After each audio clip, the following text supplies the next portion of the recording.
All right. Shalom. Shalom. Shalom. I'm the priest Wa from the GMS South Carolina Midlands camp, coming back with another lesson through the spirit and through the power of Yahweh, Ba'ashem Yahweh Shai, Ba'ashem Rakakwadash.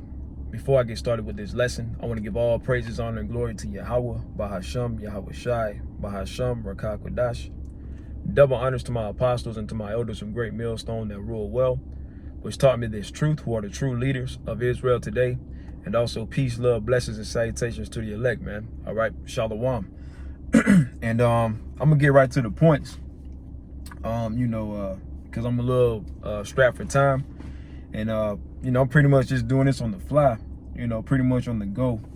But I want to touch on how we gotta endure to the end, man. Right? It's all about endurance, right? This isn't a sprint. This is a marathon, man. Right? You had a lot of guys that came into this thing and they was on fire. But then, they were doing, they pretty much, were being over righteous. They was just doing too much, and eventually they burned out, right? Because it's not about a sprint, it's a marathon, man. Right? You gotta build up. You know what I'm saying? You got a lot of guys that come into this thing and they wanna, try to be the top guy, and they want to just, but it don't go like that, man. You gotta build, man, build upon the foundation, man, the building blocks. You learn the milk scriptures, and then you get, more season and more season, man.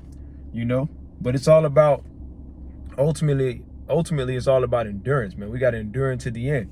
We don't know if we are the elect. Abarat Zabi of the elect, first and foremost, beginning with the apostles, the elders, and Great Millstone on down, right? Things are looking good, but we got it, we haven't, entered into Jacob's trouble yet, right? And that's going to separate the real from the fake, right? Because one thing about this truth, you can't fake this, man, right? You gotta truly believe. That's why a lot of guys, they fizzled out, and a lot of guys are going to get weak and disenchanted, and they're going to fall out, man, right at the finish line, right? But you got to stay locked in, man, especially now, and we're seeing all these prophecies coming to pass, so we know that we're close, but we got to continue to endure.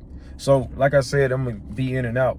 Revelation, this is the book of Revelation, chapter 2, verse 10, red letter. It says, "Fear none of those things which thou shalt suffer.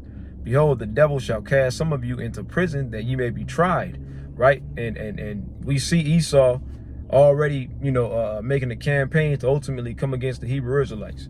They try to use that whole white supremacy thing as a what's the word that I want to use? They pretty much try to throw that out there and say, oh, well, this is a problem, right? These guys are extremists, and look at their ideologies and their beliefs and so on and so forth, right? But ultimately, they want to lump, the Hebrew Israelites into that category, right? They call us BIE, Black Identity Extremists, or so on and so forth, man. Ultimately, Esau is doing this because he wants to come against this truth, because this truth is exposing him, man. Right? So this devil wants to try to get us off of the streets. He wants to take us off of the highways and byways. He wants to take us off of the internet. And ultimately, he wants to put us to death. Right? So that because what Esau trying to usher in his new world order, he'll have to get rid of us first. But the Wadi Yahweh Ba'ashem Yahweh Shai, that ain't going to happen, man. You see? Revelation 2 and 10, once again. "Fear none of those things which thou shalt suffer." Hey, look, we already know that we already know what we signed up for, man. We understand that we could possibly, lose our life. Ultimately, we understand that we can lose our life. So, like, I got a little distracted. We understand that we can lose our life for this truth, man, for standing up for righteousness, right? In this wicked ass society, we understand that some of us are going to be beheaded. Some of us are going to have to be martyrs and witnesses and so on and so forth, man. Right? We get that. It's all good, man. We know what we signed up for. And at the end of the day, like Elder Apostle Gabar says, and the apostles and the elders, right? We ain't living anyways, man. We don't know what life is yet, man. Right? Now we're beginning to learn life through the scriptures, and it's ultimately going to lead us to everlasting life. Right? But right now, as far as in this physical flesh, man, we don't know what living is, man. Living paycheck to paycheck, working for the enemy, you know, no respect in this society because we're at the bottom. So at the end of the day, the Lord is getting ready to deliver us, man. But we got to go through this hell first. We got to go through the straight gate. You see, it says, behold, the devil, Esau, shall cast some of you into prison, that ye may be tried, and ye shall have tribulation 10 days. Yo, it's all a test. We got to be tried and we got to be tested, right? We got to be proven. You see, the Lord ain't just going to give us the kingdom, man. We got to go through these straits. We got to earn it, man. You see, it says, be thou faithful unto death, and I will give thee a crown of life. And that's what we're fighting for, man. We're fighting for that crown of life. This is Matthew chapter 24, verse 13, red letter. But he that shall endure unto the end, the same shall be saved. The end of what? The end of Esau, Edom's rulership, man. Right? All the way until the end. To when those nuclear missiles is raining down. Right? Because pursuant to 1 Corinthians 15 and 52, the Lord is going to deliver the elect in the twinkling of an eye, man, quick. You know, as quick as you blink your eyes, that's how he's going to deliver the elect. He's going to beam up the elect on the chariots, man. You see? So as the scriptures say, the righteous shall scarcely be saved. It's going to be simultaneous, man. When you see the pretty much those nuclear missiles raining down, the elect doesn't know. You don't know if you're of the elect. That's going to be a very scary time, man. And just like that, the Lord is going to beam you up, man. You know, you got to envision this. You got to think about that, man. You know, how amazing that's going to be. You know, I'm pretty sure, you know, speaking of the elect, you know, going to be terrified, afraid, you know, hoping that we make it. And then all of a sudden, the feeling of relief when you're on the chariot, man. Hey, man, that's going to be a feeling like no other, right? And we're almost there. We're very close. We just got to continue to endure, man, right? Let's grab real quick. 2 Timothy chapter 4. Salakia. Let's grab 2 Timothy. Where is it? Chapter 4, right? In verse 8. It says, henceforth there is laid up for me a crown of righteousness, which the Lord Yahweh Ba'ashem Yahushai, the righteous judge, shall give me at that day. And not to me only, but unto all them also that love his appearing, the ones who truly believe and call upon Yahweh Ba'ashem Yahushai, man. You see?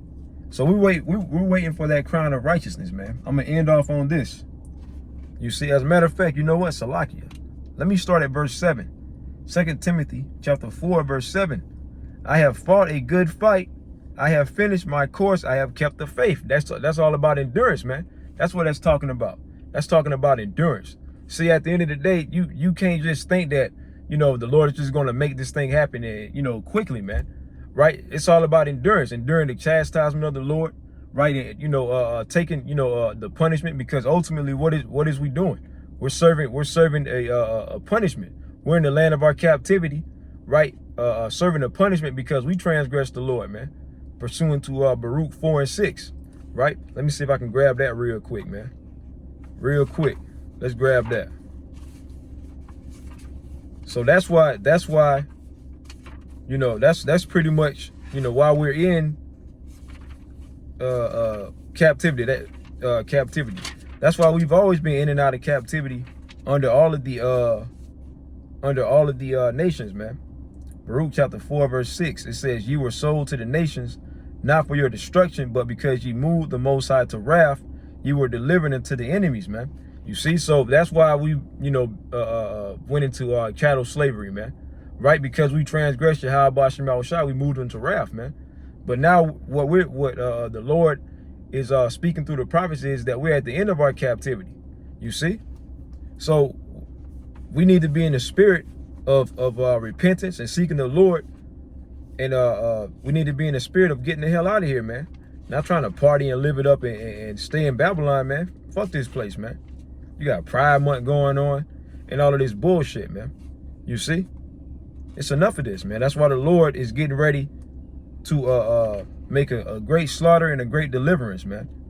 You see? Because a lot of you 2/3 niggas Well, all of you 2-3 niggas, y'all ain't right, man. So the Lord is gonna have to put y'all down, man. But see, we're seeking the kingdom. We're seeking this crown of life, man. Right? I want to read this, one of my favorite scriptures.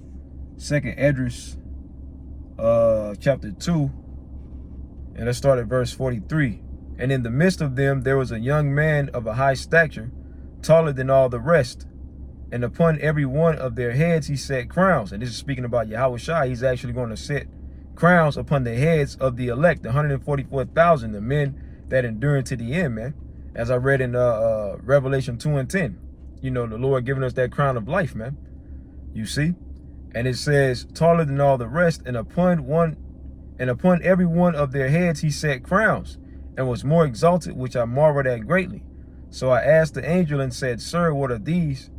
And he answered and said unto me, These be they that are put off the mortal clothing and put on the immortal, right? Shedding that old man, right? The ways of the world, you see, and putting on that new man, that new righteous man, okay? It says, and put on the immortal and have confessed the name of the Most High. Where it says, confess the name of God, Yahweh Shem Yahushai. This is how we know that we're going to have the name of the Lord before the kingdom. As it says in Baruch 2:30, man, that we shall call upon the name of the Lord in the land of their captivity. They shall remember themselves. Roughly paraphrasing, man. It's all about knowing the Lord. How we going to get delivered? How we going to call upon the Lord without him giving us his name, man? You see? See, a lot of you guys, you sold out, and Esau is telling y'all that y'all can't teach on the name. And all of that is going to come upon your own heads, man. Trying to serve your own belly, selling out. You see? That ain't gonna help y'all in the long run. It says, now are they crowned and receive palms. And palms going into the victory, right? We're going to actually get the victory over death, right? And that's what we're waiting upon, man. Receiving those crowns of life, man. You know, enduring it to the end.